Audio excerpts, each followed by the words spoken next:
বর্ষার পর বেগুন গাছগুলির ঢলে পড়ার সমস্যা, এমনকি ধসের সমস্যা দেখা দিতে পারে। তাই বৃষ্টি বা বর্ষা থামার পরেই গাছে এমন কয়েকটা পরিচর্যা করতে হবে, এমন কয়েকটা ওষুধ স্প্রে করতে হবে, যাতে আমাদের বেগুন গাছগুলি সুস্থ এবং সবল থাকে এবং গাছগুলির পাতা পচা, ফল পচা প্রভৃতি যেন বন্ধ থাকে। প্রভৃতি নিয়ে আজকের ভিডিওতে আমরা আলোচনা করব। চলো বন্ধু, আজকের ভিডিও আমরা শুরু করি। বন্ধু, বর্তমানে তোমরা দেখতে পাচ্ছ এটা কিন্তু মাকড়া বেগুন গাছ। হ্যাঁ, এই মাকড়া বেগুন গাছ বৃষ্টি বা বর্ষার ফলে এখানে যথেষ্ট পরিমাণে আমরা কিন্তু কোনো রকম কীটনাশক বিষ প্রয়োগ করতে পারিনি, কারণ অনবরত এখানে বৃষ্টি বা বর্ষা হচ্ছিল। এই জন্য ফার্স্টে আমাদের গাছে যে সমস্যার সৃষ্টি হয়েছে সেটা হলো পোকার সমস্যা। দেখো, পোকায় পাতাগুলিকে খেয়ে একেবারে কিন্তু ঝাঁঝরা করে দিয়েছে, যা তোমরা কিন্তু দেখতে পাচ্ছ। এই পোকা যদি প্রচুর পরিমাণে পাতাগুলিকে খেয়ে ঝাঁঝরা করে দেয়, তাহলে এতে করে আমাদের কিন্তু সমস্যা ফেস করতে হয়। সমস্যা হিসেবে আমাদের যেটা ফেস করতে হয় সেটা হলো গাছের পাতা প্রধান খাদ্যঘর, অর্থাৎ পাতাই কিন্তু গাছ খাদ্য তৈরি করে। এখানে সালোকসংশ্লেষ প্রক্রিয়ায় ক্লোরোফিলের উপস্থিতিতে প্রয়োজনীয় খাদ্য উদ্ভিদ কিন্তু তৈরি করে পাতার মাধ্যমে। সেই পাতায় যদি প্রচুর হারে ছিদ্রযুক্ত হয়, তাহলে সেখান থেকে পর্যাপ্ত খাদ্য তৈরি করতে সে ব্যাহত হবে, অর্থাৎ অ্যাকচুয়ালি গাছে ফল ফুল কিন্তু দেরিতে আসবে। সেই জন্য পাতা খেকো পোকা, অর্থাৎ কোন পোকায় পাতা খাচ্ছে সেটার দিকে খেয়াল রাখতে হবে। 1 নম্বরে ফল ছিদ্রকারী লেদা পোকার মতো পোকাগুলি, 2 নম্বরে গারুলে পোকার মতো পোকাগুলি। কোন পোকা? গারুলে পোকা কোন পোকা? এই দেখো পাতার উপর বসে রয়েছে, দেখতে পাচ্ছ? দেখো, আমি জুম করতে, দেখো, এই দেখো পাতার উপরে বসে রয়েছে। এটাকে উড়ন্ত গারুলে পোকা বলে। ঠিক আছে, বুঝতে পেরেছো? এবার চলে আসি বন্ধু আর এক পোকা। হ্যাঁ, এই দেখো পোকাটা ভালো করে দেখতে পাচ্ছ? হ্যাঁ, আরেকটি পোকা, এটাকে কিন্তু আমাদের এলাকায় কচ্ছপ পোকা বা এটাকে ডাল পোকা বলে থাকে। এই দেখো পাতার উপরে এ কিন্তু বসে আছে। এই দেখো পাতার উপরে কিন্তু বসে আছে। এই দেখো, হাত দিলেই উড়ে যাবে। এই দেখো উড়ে গেল।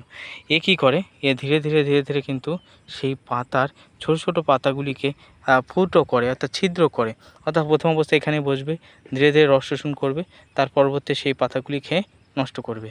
তাহলে প্রথমে আমাদের যেটা করতে হবে, এখানে বিভিন্ন ধরনের সাইপারমাইথিন গ্রুপের বাজারে কীটনাশক পাওয়া যায়। যে সমস্ত গন্ধযুক্ত কীটনাশক রয়েছে সাইপারমাইথিন গ্রুপের কীটনাশক, সেটি ফল ছিদ্রকারী লেদা পোকার বিষের সাথে আপনি মিশ্রিত করে প্রয়োগ করবেন। এতে করে উড়ন্ত যত ধরনের গারুলে পোকা আছে এবং যা কিন্তু পাতাকে খেয়ে নষ্ট করছে, এই দেখো আবার এসছে।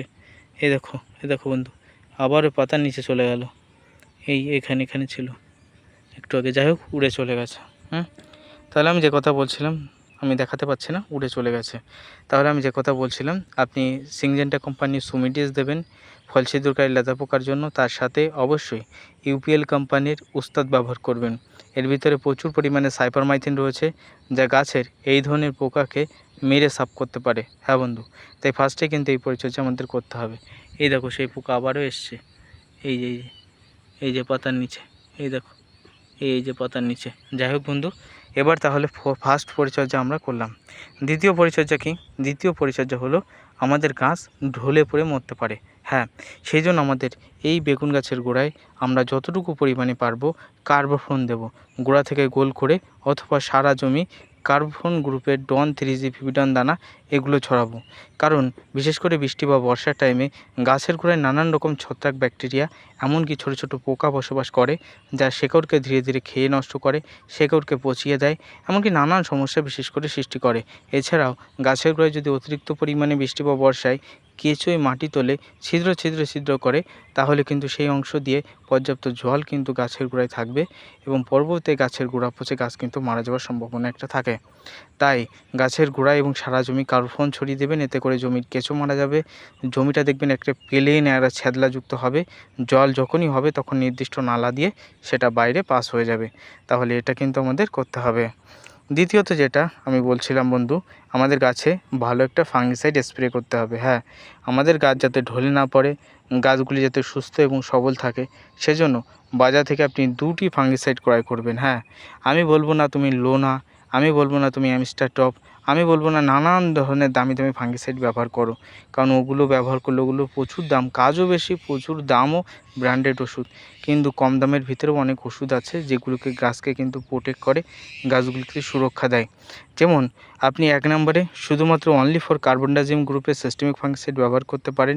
ব্যাবিস্টিন বা যে কোনো কোম্পানি কার্বনডাজিম গ্রুপের সিস্টেমিক ফাঙ্গিসাইড ব্যবহার করতে পারেন। ইয়া গাছের ভেতরে প্রবেশ করে গাছকে ঢলে পচা, গোড়া পচা এই প্রভৃতি কিন্তু ফল পচা প্রভৃতি কন্ট্রোল করে। যদি না পারেন, আপনাকে বলবো বিভিন্ন ধরনের কপার গ্রুপে যেমন টাটার ব্লাইটক্স বা অন্য অন্য গ্রুপের যে কোনো ধরনের ফাঙ্গিসাইড রয়েছে, সেগুলোর ভিতরে যে কোনো ফাঙ্গিসাইড যেমন টাটার ব্লাইটক্স, ব্লু কপার, এই ধরনের ফাঙ্গিসাইডগুলি হাতের কাছে রেখে দেবেন। কারণ এই কপারও কিন্তু ব্যাপক হারে পাতার উপরে একটা আস্তরণ বা লেয়ার সৃষ্টি করে, ফলের উপরে একটা আস্তরণ বা লেয়ার সৃষ্টি করে, ফলে কিন্তু গাছ সহজেই গাছের পাতা পচা, ফল পচা ইত্যাদি কিন্তু কন্ট্রোল করে, এমনকি গাছকে শক্ত করে রাখে। এতে করে গাছের গোড়া পচাও কিন্তু কন্ট্রোল হয়। তাই আপনারা কপারযুক্ত যে কোনো ফাঙ্গিসাইড ক্রয় করবেন, অথবা আমি যে কথা বলছিলাম কার্বনডাজিম গ্রুপের যে কোনো ফাঙ্গিসাইড ক্রয় করতে পারেন। অথবা যারা একসাথে মিশ্রিত করা ফাঙ্গিসাইড দিতে চান, ইন্দোফিলে স্প্রিন্ট দেবেন, এতে করেও কিন্তু কাজ করবে। এর ভিতরে কার্বনডাজিমের পরিমাণ 25% রয়েছে, ম্যাঙ্কোজেম বেশি আছে, তবে বর্ষাকালীন ক্ষেত্রে ম্যাঙ্কোজেম বেশি থাকার কারণে ইহা ব্যবহার করা থেকে চাষিদের বিরত থাকতে বলি। এই টাইমে কার্বনডাজিমযুক্ত যে কোনো ফাঙ্গিসাইড অথবা কপারযুক্ত যে কোনো ফাঙ্গিসাইড আপনারা ক্রয় করে গাছে স্প্রে করুন, তাতেই আপনাদের গাছ সুস্থ এবং সবল থাকবে। তাই বর্তমান সময়ে আমাদের গাছে কী কী করণীয়, বিশেষ করে বৃষ্টি বা বর্ষার টাইমে, সেটা নিয়ে আজকের ভিডিওতে আমরা আলোচনা করলাম। তাই ভিডিও ভালো লাগলে প্লিজ প্রত্যেকে লাইক কমেন্ট শেয়ার করবে এবং চ্যানেলে নতুন হলে আমাদের সাথেই থাকবে। চলো বন্ধু, আজকের ভিডিও এখানেই শেষ করছি। প্রত্যেকে ভালো থেকো, সুস্থ থেকো।